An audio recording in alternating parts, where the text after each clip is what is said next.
नमस्ते। Extension education या प्रसार शिक्षा की ऑनलाइन कक्षा में मैं डॉक्टर शशि शर्मा आपका स्वागत करती हूँ।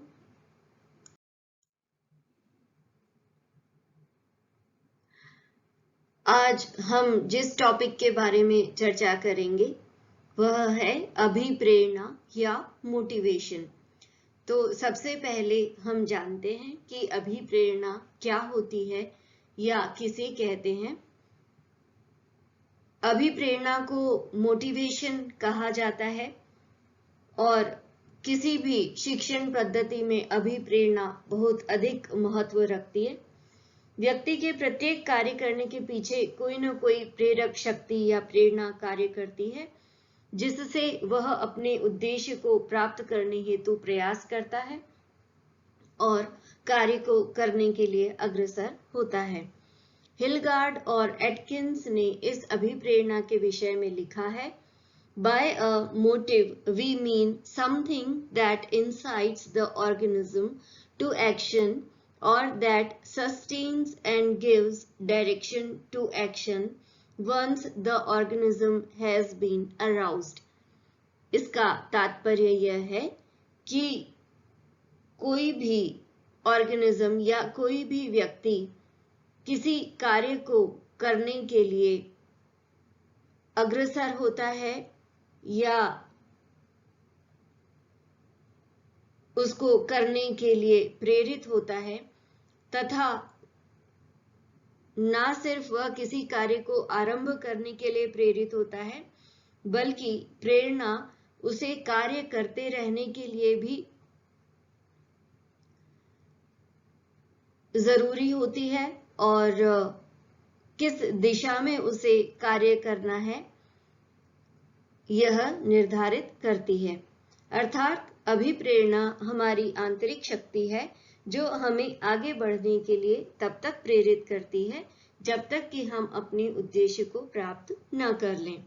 सामान्यतया यह प्रेरक शक्ति 3 तत्वों से प्रभावित होती है।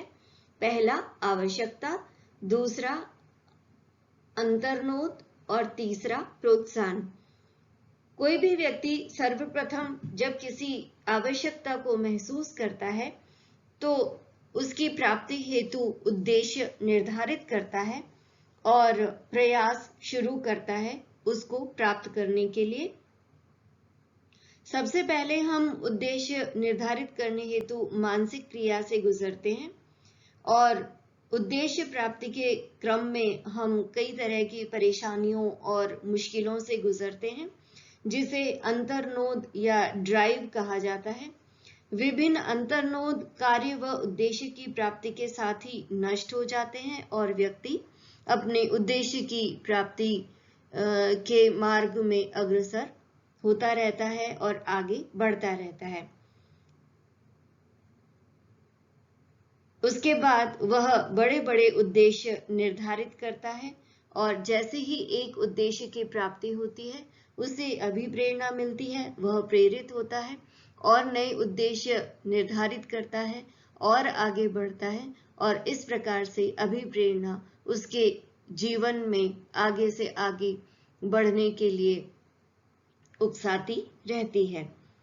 अब हम बात करते हैं अभिप्रेरकों के क्या प्रकार होते हैं। अभिप्रेरक 2 प्रकार के मुख्य रूप से होते हैं। व्यक्ति की जो आवश्यकताएं होती हैं वे असीमित होती हैं और उसकी हर आवश्यकता के पीछे कोई ना कोई अभिप्रेरणा कार्य करती है और ये अभिप्रेरणाएं इस प्रकार की होती हैं। पहला जन्मजात अभिप्रेरक, जिन्हें कि इन्नेट मोटिव्स कहा जाता है और ये प्रत्येक जीवन में जन्म से उपस्थित होती हैं, जैसे कि भूख, प्यास, नींद और मल मूत्र त्याग करने की प्रवृत्ति।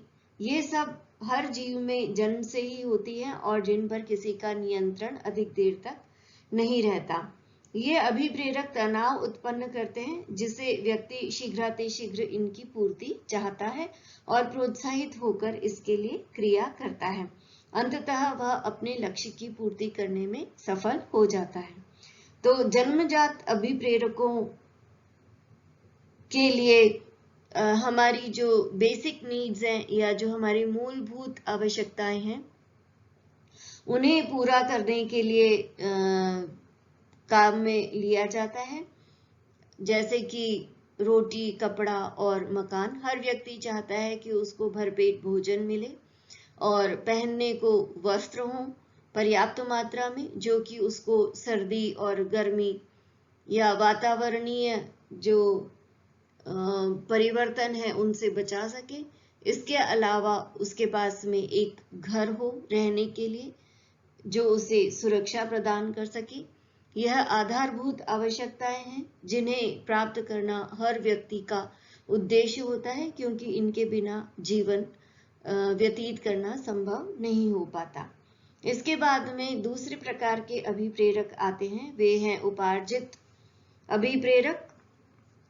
उपार्जित अभिप्रेरक उम्र की वृद्धि के साथ साथ उसके अनुभवों और आवश्यकताओं में जो बदलाव आते हैं और उनमें परिष्कृति आती है, उसके साथ साथ ही जो प्रेरक हैं वे भी बदलते जाते हैं।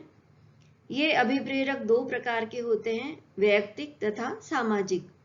वैयक्तिक अभिप्रेरकों के अंतर्गत व्यक्ति की अपनी आदतें, अभिवृत्तियां, जीवन के लक्ष्य, पसंद, दृष्टिकोण, इच्छाएं शामिल होती हैं।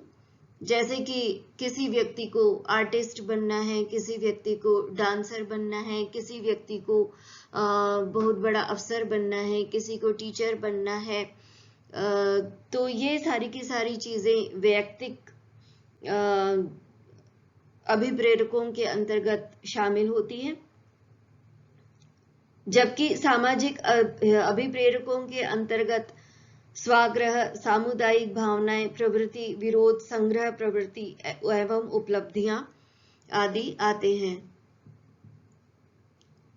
जैसे क्लास में फर्स्ट आना, मेरिट में आना, जैसे IIT की या PMT की या कॉलेज में जो एडमिशन होते हैं उनकी मेरिट हो, चाहे यूनिवर्सिटी में मेरिट होल्ड करना या प्रथम स्थान पे आना, या व्यवसाय से संबंधित जो एंट्रेंस एग्जाम होते हैं उनमें पास होना, अच्छे नंबरों से पास होना, ये सब सामाजिक अभिप्रेरकों के अंतर्गत आते हैं।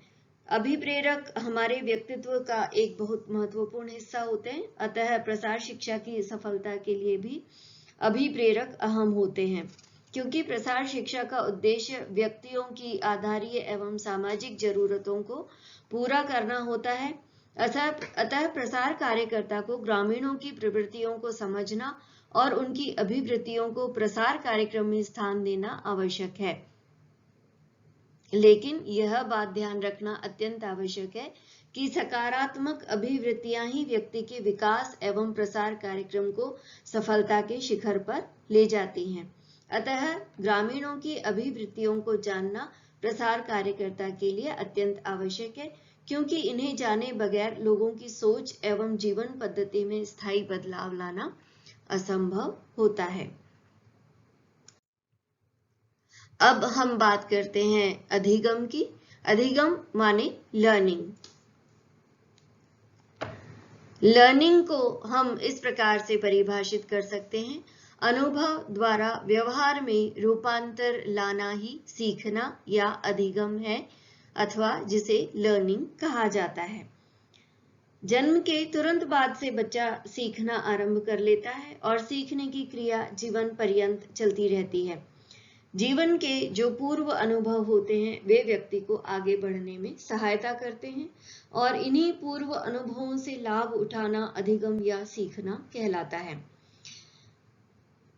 अधिगम की प्रक्रिया द्वारा हम अपने प्रयासों से और अनुभव से सीखते हैं, किंतु इसके लिए शिक्षकों को ऐसे अनुभवों की वकालत करनी चाहिए या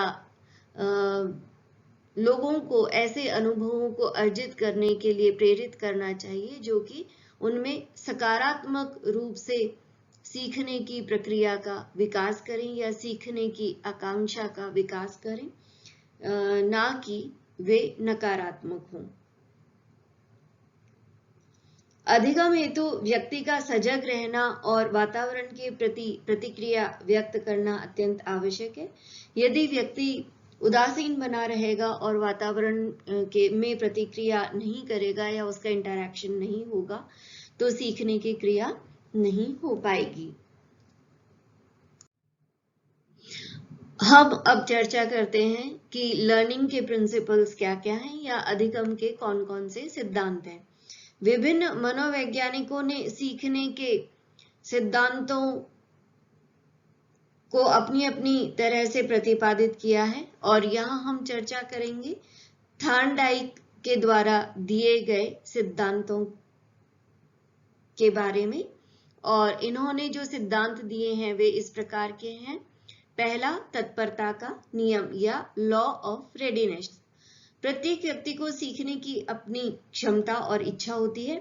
यदि कोई व्यक्ति सीखने के लिए तैयार होगा तभी वह उस कार्य को सीखेगा और संतुष्टि प्राप्त करेगा। लेकिन अगर व्यक्ति कुछ सीखने के लिए तत्पर नहीं है या सीखने की उसकी इच्छा नहीं है तो उसे जबरन कुछ भी नहीं सिखाया जाता।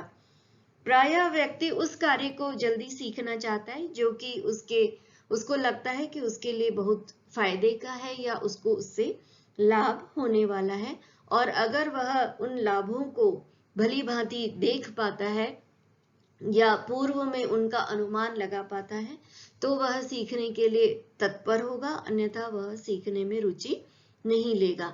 दूसरा सिद्धांत है अभ्यास या उपयोग का, अभ्यास अथवा उपयोग और अनुपयोग का सिद्धांत। कोई भी कार्य जब नया नया सीखा जाता है तो अगर उसे रिवाइज नहीं किया जाए या उसका अभ्यास नहीं किया जाए तो वह उसको शीघ्र ही भूल भी जाता है। आप देखते होंगे कि आप अगर कोई पाठ याद करते हैं और अगर आपने 2 दिन तक उसको रिवाइज नहीं किया है और 2 दिन बाद में अगर आपसे उसके बारे में पूछा जाए तो आपको हल्का हल्का याद रहता है। और यही पाठ अगर आपने 1 सप्ताह तक रिवाइज नहीं किया है और 1 सप्ताह के बाद में अगर आपको उसके बारे में पूछा जाए तो आप बहुत सी चीजें उसकी भूल जाते हैं और आपको याद नहीं रहता है। अतः कोई भी सीखने की प्रक्रिया के लिए उसका अभ्यास किया जाना अत्यंत आवश्यक है ताकि सीखना जो है वह पक्का हो सके और परमानेंट हो सके।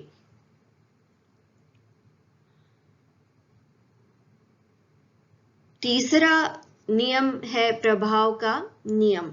यह नियम कहता है जिस भी क्रिया या प्रतिक्रिया का परिणाम लाभदायक होता है उसे हम बार बार करना चाहते हैं, लेकिन अगर हमने कोई काम सीखा है और उसका हमें नेगेटिव परिणाम मिलता है या कष्टकारक परिणाम मिलता है तो हम उस कार्य को नहीं करना चाहेंगे।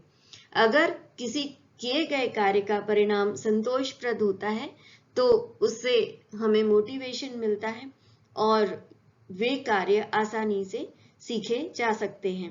अतः किसी भी शिक्षक को कार्य की सफलता एवं गलतियों के विषय में शिक्षा प्राप्त करने वालों को जानकारी देनी चाहिए ताकि वे लक्ष्यों का निर्माण सोच समझकर करें और उसे पूरा कर सकें। इसका आखिरी सिद्धांत या नियम है वह है संबंध का नियम। इस नियम के अंतर्गत प्रसार शिक्षक को इस बात पर ध्यान देना चाहिए कि जब भी कुछ सिखाया जाता है उसका संबंध लोगों की पृष्ठभूमि से होना चाहिए। ऐसा होने पर जो लर्निंग है या सीखने का अर्थ स्पष्ट होगा और इसको हम लर्निंग के जो विभिन्न तत्व हैं उनको हम इस प्रकार से समझ सकते हैं या उनमें जो संबंध है वे इस प्रकार से हो सकते हैं। कार्य कारण संबंध, अर्थात जो भी हम कार्य करने जा रहे हैं उसके पीछे कोई ना कोई कारण अवश्य होना चाहिए। उदाहरण के लिए अगर किसानों के द्वारा उनकी जो उपज है उसका भरपूर फायदा नहीं मिल पा रहा है या भरपूर लाभ नहीं मिल पा रहा है तो उनको ऐसी तकनीक के बारे में सिखाया जाना चाहिए या ऐसे उन्नत किस्मों के बीजों के बारे में बताना चाहिए जिससे कि वे उसको अपनाना सीखें। तो ये कार्य और कारण संबंध हुआ। नए व पुराने संबंध, यदि किसान किसी पुरानी तकनीक से खेती का कार्य कर रहा है और उससे उसको बहुत अधिक लाभ नहीं होता है, तो नवीन तकनीक का प्रयोग करके उसे उन नुकसान से या वे जो कमियां जो कि पुरानी तकनीक में रह जाती हैं उनको दूर करने के काम में लिया जा सकता है। इसे नए पुराने का संबंध कहते हैं। ज्ञात तथा अज्ञात का संबंध, अर्थात जो किसानों को या ग्रामीण लोगों को ज्ञात नहीं है उससे उनको ज्ञान की ओर ले जाना या उनको ऐसी चीजों के बारे में जानकारी देना जो कि इससे पहले उन्हें ज्ञात नहीं थी। इसके अलावा विशिष्ट से सामान्य संबंध, जो सामान्य रूप से जो उनका सामान्य जो जीवन है उससे उनको विशिष्टता की ओर ले जाना, यह संबंध का नियम कहता है कि पहले उनको सरल लक्ष्य दिए जाएं और उसके बाद में उनको विशिष्ट लक्ष्य दिए जाएं। तो इस प्रकार से ये अधिगम के विभिन्न सिद्धांत हैं। आपने इस वीडियो को ध्यान से सुना, इसके लिए आपका बहुत बहुत धन्यवाद। और अब अगले टॉपिक के साथ मैं पुनः उपस्थित होंगी। नमस्ते।